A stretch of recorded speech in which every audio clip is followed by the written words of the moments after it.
So I had this thought, right? And I'm sure many of you have had it before too, especially nowadays where I feel like everyone's always talking about they need friends or people that are like them and da da da da da. Like, what you really be seeking is shit you already have, the enjoyment of yourself. Like, you could enjoy something, or you could see someone doing what you want to do, or a group of people doing something that you want to do with a group of people. But the reality is that you want to be amongst like-minded people, right? You want to enjoy yourself. That's just what it really is. Like, I mean, I know it's very cheesy when it's said that there's nothing greater outside of ourselves, and it's really true. Like, we enjoy the enjoyment of ourselves, and when you have time to actually pour into yourself and do whatever type of hobbies you want, if you have any hobbies, because some of us don't have no hobbies. Like, that question just ponders at the back of my mind for so long that I just started figuring out what's a hobby. Start doing things that can trigger happiness and joy, and not just things you used to do, because that'll be it too. Like, we'll get comfortable doing what we used to do, or we'll do something that we thought we want to do again because it used to bring us happiness when we were a child or whatever. Sometimes that stuff is true enjoyment, but reality is you don't be needing nobody else. You don't need no other friend. You don't need a group of nobody to do whatever the fuck you want to do. Do it by yourself and enjoy it, because the world is so quiet when you're by yourself. Like, it could be a million things going on, but if it's just you in that circle, you can focus. You can truly enjoy what you're enjoying. But it is quiet that it takes some time getting used to, because we're not used to having silence. I know a lot of us are always thinking about what our next plan is, you know, what we have to do, what we want to do, maybe what people are thinking, what people care about, what we don't care about, what we say we don't care about. You know, our minds are just always gone. But when you pour into yourself and you go out into the world by yourself, it's so quiet. I know it's hard for people that have children, but for the moms out there too, don't lose yourself. Focus on yourself. That makes some time to pour something into yourself, especially if you have a spouse. Really try to get them to help. Man or woman, try to get them to help so that you both can pour into yourselves as individuals. We can't forget ourselves. We can't forget the soul that's within us that, like, yearns for more things. Because if you do, you realize you done repeated a cycle of a generation of family members that let go of themselves, that start developing all these diseases, you know, that die early. You know, those things do happen, and they happen so smoothly because we forget to care about ourselves. You know, sometimes we care too much when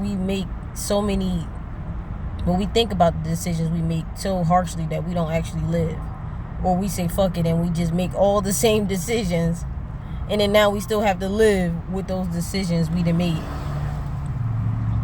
But pouring into yourself is really just not giving up. You know, sticking to whatever you say you're going to do. Consistency, discipline, very hard to do. You know, I know people who seek it in religion because it's easy. It's an easy way. Well, it's not easy, but it's a way that teaches you how to be disciplined. But being disciplined to yourself is also like having boundaries.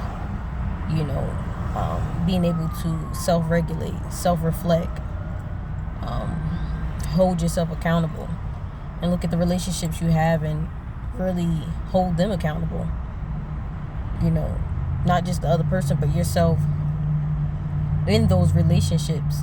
How we treat other people, how we allow people to treat us, what we react to, everything.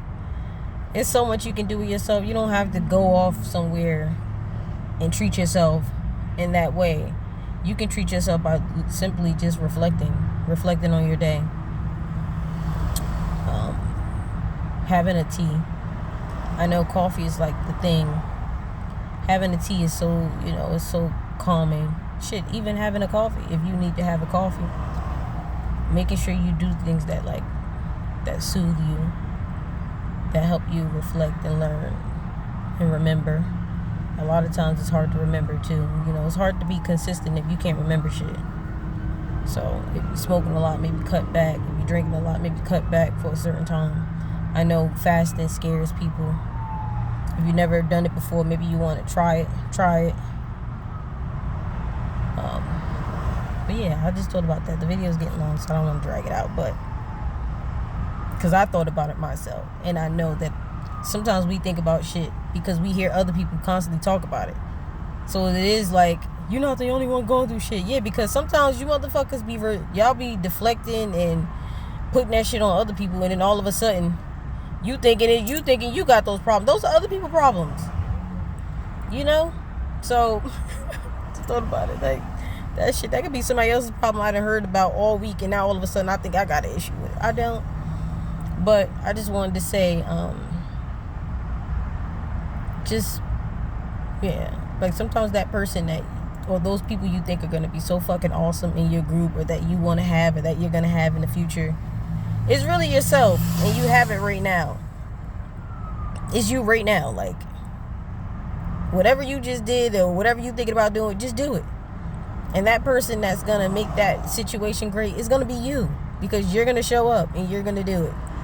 And whatever you feel while you're doing it is going to be the people around you emotions. So if you want to be around happy people that are into the same shit you do, when you do something new, be happy. Don't be scared. I know it's like, don't be scared. Yeah, don't be scared. Don't be nervous. Don't be anxious. You're going to be those things.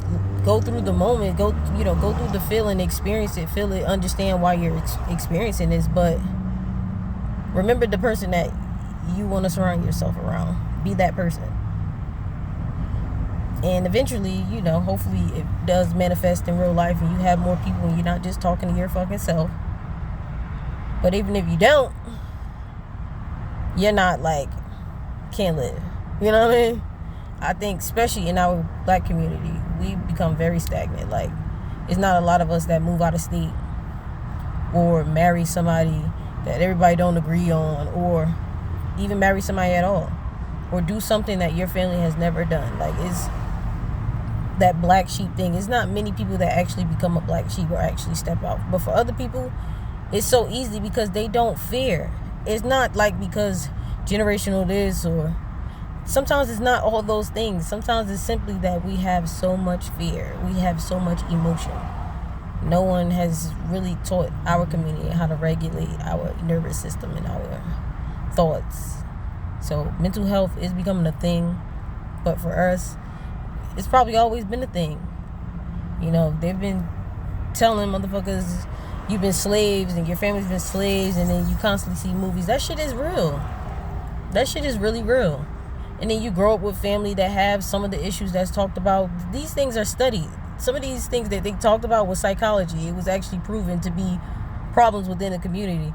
We cannot act like they don't exist. And because they do exist doesn't mean that we have to be still angry with family members or friends and people. Just pour into yourself. That's all it is. I mean, you could be mad all you want, but don't go off like, I'll fuck the family, but then you hanging with friends that ain't shit. Like, you could just hang with your ain't shit family. You know what I mean? You talking about fuck your family, and then you ain't doing nothing at all either. Like, yeah, pour into yourself. Don't just worry about your ex seeing you with a six-pack, let grandma see what that body looking like. Shit, I mean, I know everybody, getting back into boo-moos and shit like that, but health is also a thing. Like, especially a lot of the men, y'all die in y'all like 40s and y'all late 40s and fucking maybe 60s, 70s. And I think it's important that we make everything important. This video is too long. I don't even know if I can put it up at this point. But pour into yourself. That's about it. Sounds good when you say pour into yourself, but reality is it's just, you don't need nobody else. You want them, yes, but you don't need nobody else. Basic concept does take discipline to actually enforce into the brain. Because some people have friends and groups, and it still ain't hitting. They still lonely and within themselves. Because at the end of the day, We all have our own families, ecosystems. When we get older, we end up branching off and having children and having mates and all that stuff. So at the end of the day, your friends are not you. So you are the only one that can make your life what you want your life to be. They can show up and participate, but when they leave, if you ain't dealt with that shit, you ain't set with that shit, like, it's gonna be there. You know, when they fucking leave, it's gonna be, well, what are my hobbies? What am I do now? Like, what are you gonna do? Now you gotta call somebody, text somebody, talk about some drama because you ain't got shit else to do? Like, come on. That's another thing, too. Ladies, stop gossiping, child. I mean, we gossip on social media, but we also gossip in real life.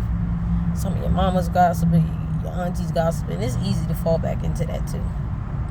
This shit just been live because it just went off on the rails. But I think that's why men don't focus on their physical health and women don't focus on their mental health. It's very important. And it's crazy because we're supposed to be strong in both. Women are supposed to be strong, emotional,